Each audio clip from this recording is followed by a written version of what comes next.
Hello दोस्तों, विहान कहानियाँ में आप सभी का स्वागत है। बहुत समय पहले की बात है। एक गांव में धनीराम अपनी पत्नी, दो बेटे और एक बेटी की साथ रहता था। धनीराम पेशे से जमींदार था, जिसके पास काफी जमीन और दौलत थी। गांव में उसका बहुत सम्मान था। लोग उसकी बातों को दिल से मानते थे और उसके सामने किसी की बोलने की हिम्मत नहीं होती थी। एक दिन धनीराम अपने बड़े बेटे श्याम से कहता है, बेटा, तुम्हारी माँ की तबीयत कई दिनों से बहुत खराब है। मुझे डर है कि कुछ अनहोनी ना हो जाए। तुम जल्दी से शहर जाकर कुछ दवाइयाँ ले आओ। तुम्हारी माँ का कोई भरोसा नहीं, कब हमें छोड़कर चली जाए, कहीं नहीं जा सकता। श्याम ने अपने पिता की आंखों में चिंता देखी और तुरंत कहा, पिताजी, मैं आज ही शहर के लिए निकलूंगा। मैं माँ को कुछ नहीं होने दूंगा। आप माँ का ख्याल रखना। मैं जल्द ही लौट आऊंगा। श्याम वहां से निकलने की तैयारी करने लगा, लेकिन इस बीच कुंती की तबीयत और भी बिगड़ती जा रही थी। माँ, आपको क्या हो गया? आप कुछ बोल क्यों नहीं रही? हम आपके बिना कैसे रहेंगे? मेरी बच्ची, मुझे कुछ नहीं होगा। मैं जल्द जल्द ही ठीक हो जाऊंगी। तुम चिंता मत करो। हाँ माँ, आप ठीक हो जाएंगी। भैया आज ही शहर के लिए निकल रहे हैं। हम आपको कुछ नहीं होने देंगे। हम भगवान से प्रार्थना करेंगे कि आप जल्दी ही ठीक हो जाए। अपने बच्चों की ये सब बातें सुनकर धनीराम की आंखों में आंसू आ गए। वो बेचारा चाहकर भी कुछ नहीं कर पा रहा था। वह चुपचाप अपने बच्चों की बातें सुनता जा रहा था। पिताजी, मैं जा रहा हूँ। कल सुबह तक दवाइयाँ लेकर वापस आ जाऊंगा। ऐसा कहकर श्याम वहां से शहर के लिए निकल गया। इधर धनीराम अपनी पत्नी के पास बैठता है, उसकी हालत को देखता रहा। उसके दिल में केवल एक ही प्रार्थना थी, हे भगवान, मेरी पत्नी को बचा लो। आज के दिन तुम इतना परेशान क्यों हो? मैंने हमेशा तुम्हारे साथ अच्छा वक्त बिताया है। हमारे बच्चों का ख्याल रखना और शाम उसे कभी खुद को दोषी मत महसूस करने देना। वह अपना कर्तव्य निभा रहा है। कुंती, तुम हमें कैसे छोड़कर जाओगी? बच्चों का क्या होगा? मैं तुम्हारे बिना अधूरा हूँ। आज ही मैं क्या कर सकती हूँ? ये तो जीवन का सत्य है। जो आया है वो तो एक ना एक दिन जाएगा ही। इसे कोई टाल नहीं सकता। ये तो विधि का विधान है, लेकिन तुम मजबूत हो। धनीराम, मुझे पता है तुम सब कुछ संभाल लोगे। बच्चों को सीखना ही जीवन की सबसे महत्वपूर्ण चीज है। प्यार और ईमानदारी मैं हमेशा दिल में रखूंगी। हर सांस के साथ इतना कहते हैं कि कुंती ने इस दुनिया से अलविदा कह डाला।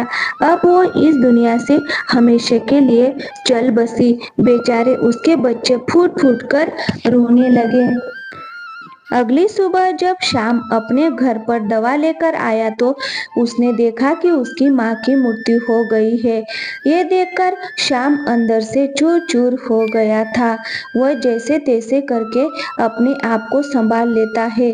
ऐसे ही कुछ दिन और महीने गुजरते गए और एक दिन धनीराम अपनी बेटी से कहता है, बेटी, तुम्हारी उम्र शादी करने की हो चुकी है।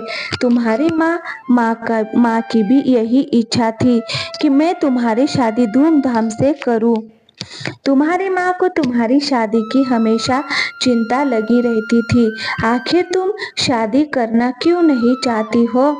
पिताजी, आप इतना कह रहे हैं तो मैं शादी कर लूंगी, लेकिन मेरी एक शर्त है। मैं शादी उसी लड़के से करूंगी जो मेरी हर बात मानेगा और मेरी हर पूरी मन्नत पूरी करेगा। अगर कोई ऐसा लड़का हो तो मैं शादी करने के लिए तैयार हूँ। अरे बेटी, अब मैं ऐसा लड़का कहाँ से लाऊं तुम्हारे लिए ढूंढकर। मेरी बेटी, एक बात हमेशा याद रखना, पत्नी को पति की हर बात माननी चाहिए। और एक तू है, उल्टा रीति रिवाज चलाने पर तुली है। कोई सुनेगा तो क्या कहेगा कि पत्नी पति पर हुक्म चलाती है और पति चुपचाप उसकी बात मान लेता है। ऐसे तो तुम्हारा पति जोरू का गुलाम कहलाने लगेगा। देखो पिताजी, अगर तुम मेरी शर्त नहीं मानोगे तो मैं कभी शादी नहीं करूंगी, चाहे कुछ भी हो जाए। अगर ये मेरी शर्त मंजूर है तो मैं शादी करने के लिए तैयार हूँ, अन्यथा मैं शादी नहीं करूंगी। किसी तरह ये सीमा की बातें लालचंद सेठ के कामचोर बेटे के कानों तक पहुंच गई। सीमा की ये सब बातें सुनकर सुरेश को बहुत ही ज्यादा आश्चर्य हुआ। ये कैसी अजीब सी शर्त है। मैं उस लड़की का घमंड चूर चूर कर दूंगा। मैं आज ये सौगंध लेता हूँ कि मैं भी उसी लड़की से शादी करूंगा और उसकी कोई भी बात नहीं मानूंगा, चाहे जो कुछ भी हो जाए। फिर अगले ही दिन सुरेश अपनी माँ से बोलता है, माँ, मैं शादी करना चाहता हूँ, वो भी उस धनीराम जमींदार की बेटी से। क्या हो गया है बेटा? कल तक तो तुम शादी की बात से ही चिढ़ते थे और आज अचानक तुम्हारे मन में ये ख्याल कैसे आ गया? और अगर हम मान भी ले कि तुम्हारी शादी कर दे तो तुम अभी कुछ करते भी तो नहीं हो। बीवी बच्चों का पालन पोषण कैसे करोगे? हमें कब तक तुम्हारा साथ देना होगा? तुम्हें खुद कोई काम धंधा तो करना ही होगा। माँ, मैं अब कुछ और सुनना नहीं चाहता। मुझे शादी करनी है और वो भी धनीराम की बेटी सीमा से। चाहे कुछ भी हो जाए, मेरी शादी सिर्फ उसी से होगी, वरना मैं कभी शादी नहीं करूंगा। तुम पिताजी से बात करो और धनीराम जी के घर जाकर सीमा का हाथ मांगो। फिर सुमित्रा अपने पति लालचंद से कहती है, बेटा अब जवान हो गया है, उसकी शादी कर दो ताकि मुझे भी कुछ राहत मिले। अरे तुम ये क्या कह रही हो? सुरेश तो अभी कुछ करता ही नहीं है, वो सारा दिन घर में बैठा रहता है। मैंने उसे कितनी बार कहा है कि खेतों में जाकर कुछ काम सीख ले, मगर वो सुनता ही नहीं है। अगर उसने खेती का काम नहीं सीखा तो जमीन का क्या होगा? अगर उसे मेहनत नहीं करनी है तो कम से कम खेतों में जाकर मजदूरों की देखरेख तो कर सकता है।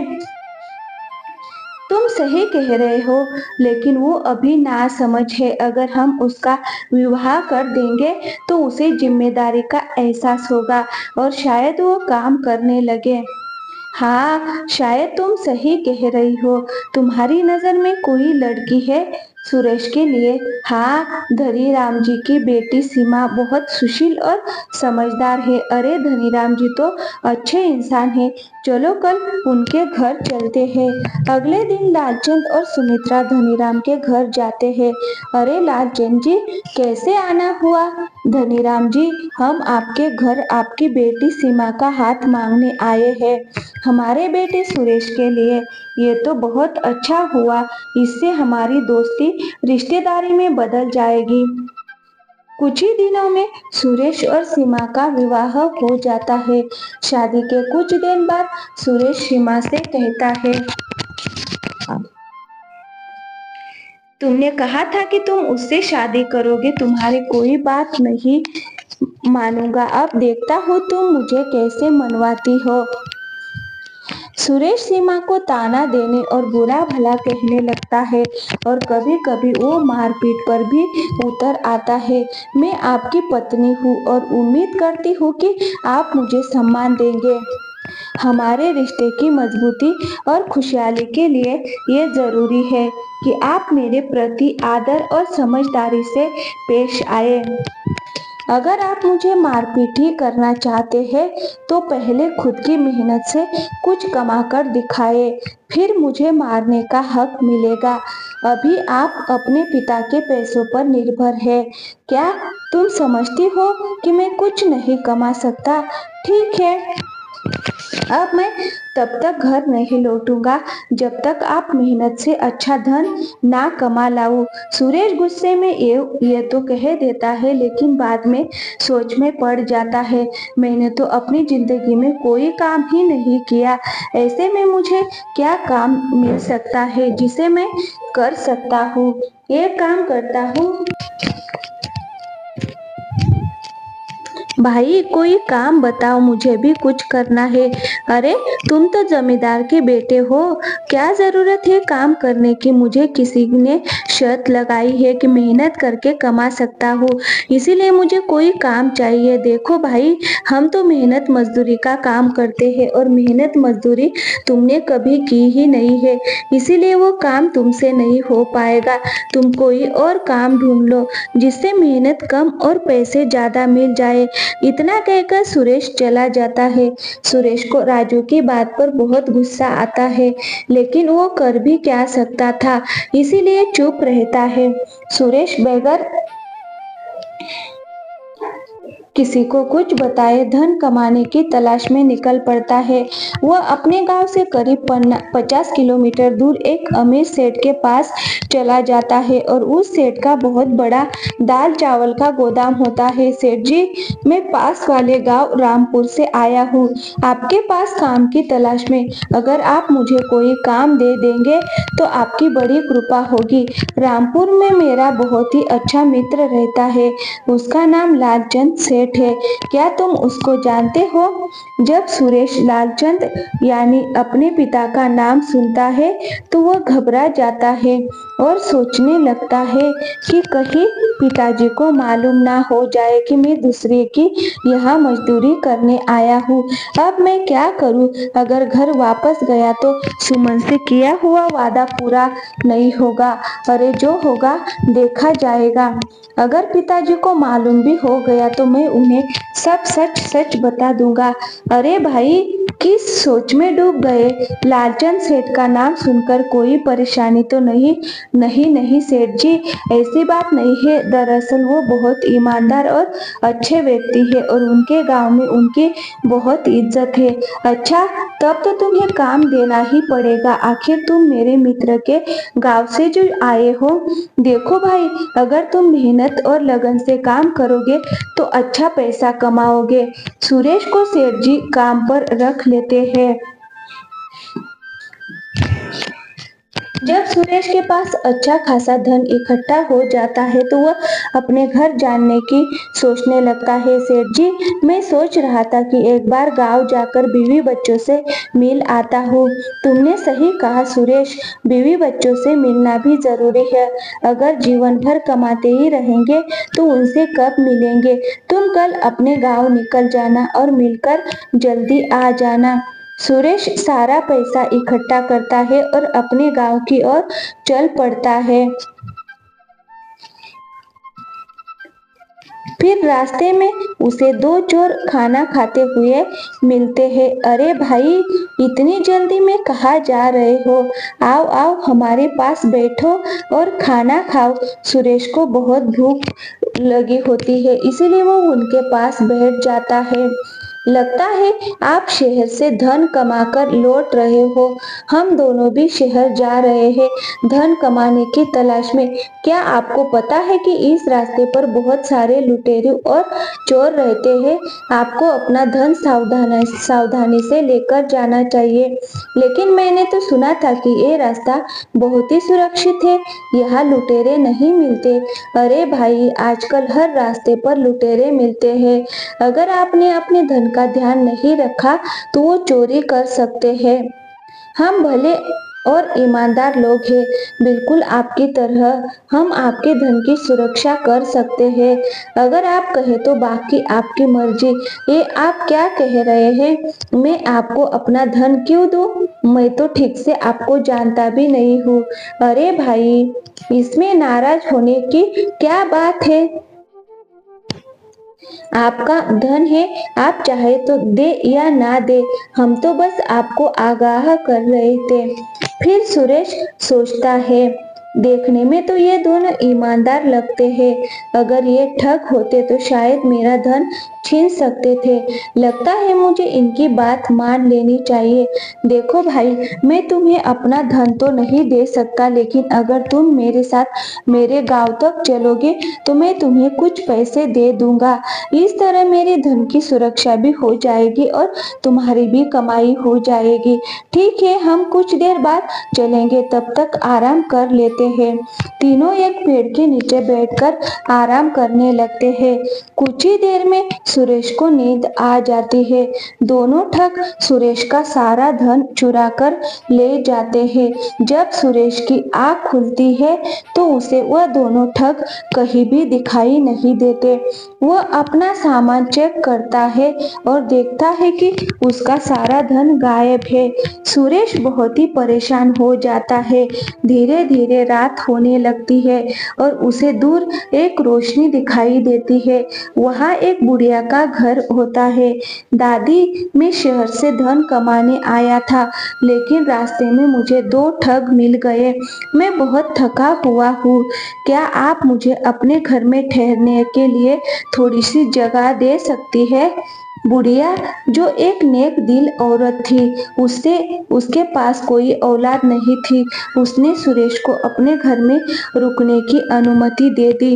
बुढ़िया की एक छोटी सी चाय की दुकान थी, जिससे वह अपना गुजारा बसर करती थी।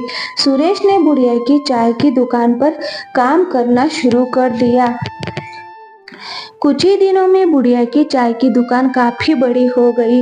इससे खुश होकर बुढ़िया ने सुरेश को बहुत सारे पैसे दिए। सुरेश सोचने लगा, अब मेरे पास खूब पैसे हो गए हैं और घर से निकले हुए भी बहुत दिन हो गए हैं। अब मुझे घर चलना चाहिए और बहुत सावधानी से जाना चाहिए। फिर सुरेश ने बुढ़िया से घर जाने की इजाजत मांगी और फिर अपने घर की ओर चल पड़ा। घर पहुंचकर सुरेश ने सारा धन जो कमाया था अपनी पत्नी सीमा को दे दिया और बोला, तुमने कहा था ना, जब मैं अपनी मेहनत से धन कमा कर लाऊंगा तभी तुम्हारे साथ मारपीट कर सकता हूँ। अब पीटने के लिए तैयार हो जाओ। देखो, मैं तुम्हारे साथ मारपीट करना नहीं चाहता, लेकिन तुम्हें मुझे तुम्हारा घमंड तोड़ना है। एक स्त्री को पीटना बहुत बड़ा पाप है। मैं तुम्हारी जीवन साथी हूँ और हमने एक दूसरे के साथ जीवन बिताने की कसम खाई है। मैं हर मुश्किल में समय में तुम्हारा साथ दूंगी, लेकिन अगर तुम मुझे पीटना चाहते हो तो घर के अंदर मारपीट करने का कोई फायदा नहीं।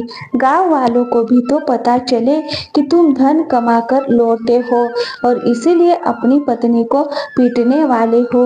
आज आराम कर लो, तो तुम बहुत दूर से चलकर आए हो। कल सुबह सारे गांव वालों को बुलाकर मुझे उनके सामने पीटना।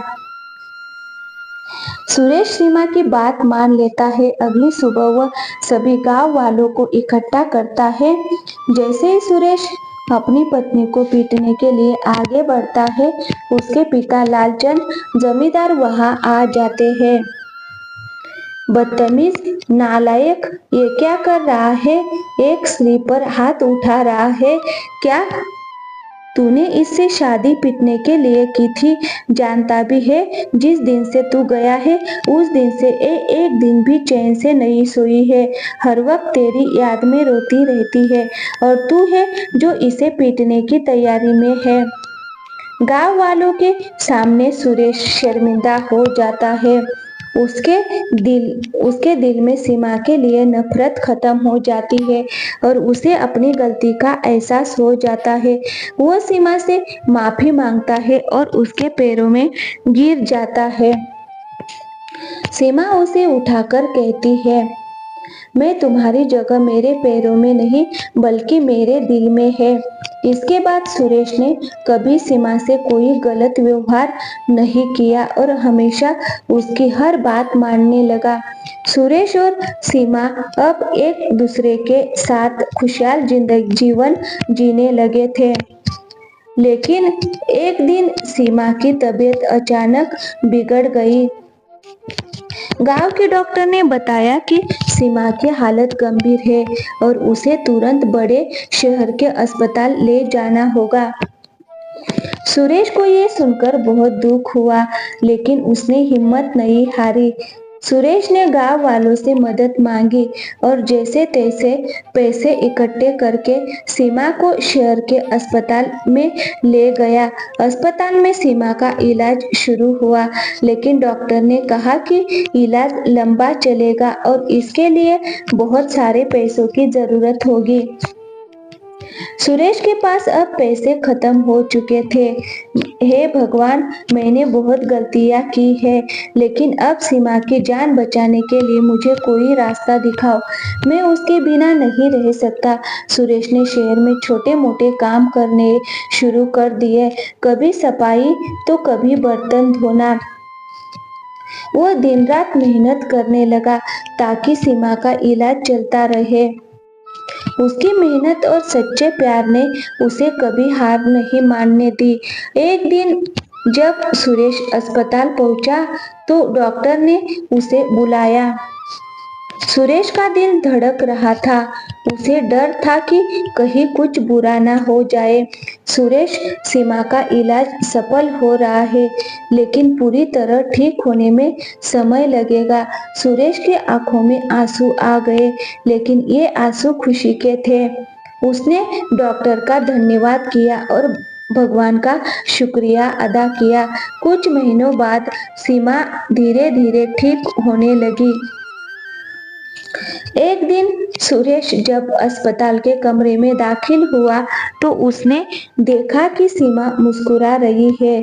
उसकी आंखें चमक रही थी और वह पहले जैसी लग रही थी। सुरेश, तुमने मेरे लिए इतना कुछ किया, मैं तुम्हारा ये प्यार कभी नहीं भुला पाऊंगी। सीमा, ये सब मेरी गलतियों का प्रायश्चित है। अब मैं बस चाहता हूँ कि तुम खुश रहो और हमेशा स्वस्थ रहो। धीरे धीरे सीमा पूरी तरह से ठीक हो गई और दोनों वापस अपने गांव लौट आए। सुरेश ने अपनी मेहनत और प्यार से जो सीखा था वह उसे जिंदगी भर याद रहा। उसने सीमा से वादा किया कि अब वो हमेशा उसकी इज्जत करेगा और हर मुश्किल में उसका साथ देगा। इसके बाद सुरेश और सीमा अपने जीवन की एक नई शुरुआत की करते हैं, जिसमें उन्होंने एक दूसरे का साथ और भी मजबूती से निभाया है। तो दोस्तों, कैसी लगी ये कहानी? अच्छी लगी हो तो वीडियो को लाइक और चैनल को सब्सक्राइब जरूर कीजिए। थैंक यू, धन्यवाद दोस्तों।